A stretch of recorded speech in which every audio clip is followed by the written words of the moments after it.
Juste après l'info, il est l'heure. Impact FM, l'info-région avec Olivier Tomezzoli. Notre région épargnée par les orages et les vents violents hier, au contraire d'autres endroits en Belgique qui ont été bien secoués. On se dirige vers des luttes à 2 à 3 ponts et OM en vue des élections communales. Des listes ont été dévoilées ces dernières heures dans ces deux communes. Le Grand Prix de Formule 1 est presque sold out. Il ne reste que quelques tickets pour une nouvelle année record. On en parle dans ce journal. Mercredi 10 juillet, le développement des titres de l'info de l'arrondissement. Présentation Olivier Tomezzoli. Bonjour à tous, notre région a été plutôt épargnée hier par les orages et les vents violents qui étaient annoncés en fin de journée. Des alertes ont été lancées par les différentes communes. Par précaution, mieux vaut prévenir une fois de trop qu'une fois trop peu, malgré ce qu'en pensent les grincheux de Facebook. Mais pas de gros dégâts déplorés chez nous, c'est toujours mieux comme ça. Au contraire, d'autres régions du pays qui ont bien ramassé hier en fin d'après-midi et en soirée. En région verviétoise, les pompiers étaient déjà sortis une trentaine de fois sur le coup de 21h hier soir, essentiellement pour des arbres tombés sur la chaussée. Politique communale, on se dirige vers un duel à 2 du côté de Trois-Ponts en vue des prochaines élections communales. Si on vous avait déjà notifié la présence d'une nouvelle liste, Osez Trois-Ponts, emmenée par les chevaux sortants Claude Legrand, qui quitte donc la liste du bourgmestre pour créer sa propre liste.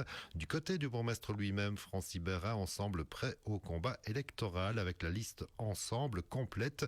Les 11 candidats y ont été communiqués, dont 6 qui étaient déjà présents en 2018 sur cette liste Ensemble. Derrière Francis Bérin, donc, qui briguera une nouvelle fois le poste de bourgmestre. On vous présentera ces deux listes en détail le moment venu.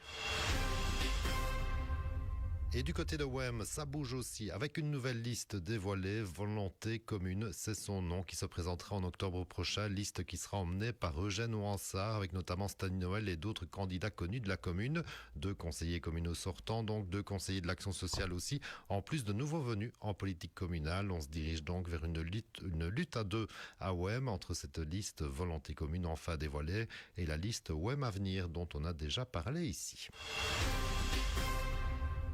Et direction le plus beau circuit du monde, là où l'événement mondial, le Grand Prix de Formule 1, se prépare activement en coulisses. Pour rappel, la F1 débarquera à Francorchamps du vendredi 26 au dimanche 28 juillet, jour du Grand Prix. Et comme l'année passée, on va atteindre un record de fréquentation avec les 110 000 spectateurs par jour attendus cette année encore, comme le confirme Vanessa Mas, directrice générale de Spa Grand Prix. On n'est pas encore tout à fait sold out. Il reste 1500 tickets, donc les 1500 derniers tickets sur la jauge qui nous est autorisé, c'est-à-dire les 110 000. Donc oui, on est évidemment content de se dire que ça va être encore un bel événement et que les fans sont au rendez-vous comme l'année dernière et comme les années précédentes.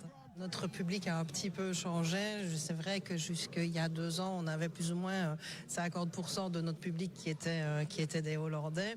À l'heure d'aujourd'hui, on est plutôt à 20% et on a très fort augmenté notre public français, anglais et allemand, mais aussi le public belge, plus du nord du pays.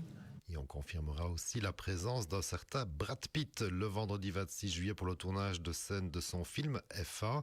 Mais ce qui nous intéresse aussi et avant tout, c'est la mobilité inhérente au Grand Prix, ce qui reste un gros défi à relever pour les organisateurs, les communes et les différents services de police.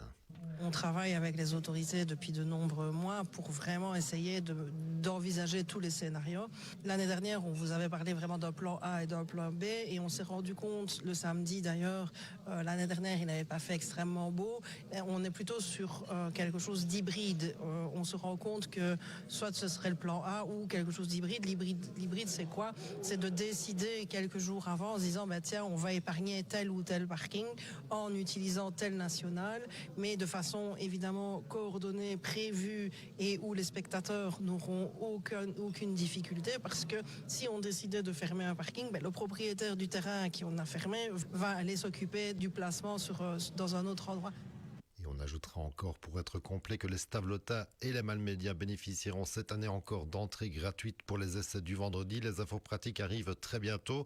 On rappellera aussi la journée des riverains ce jeudi dès la fin d'après-midi. Là aussi, pour les habitants des 2 communes de Stavelot et Malmedy, on annonce déjà 2000 participants pour découvrir le circuit de l'intérieur demain. Donc, on aura l'occasion d'en reparler en détail dans nos éditions de demain matin.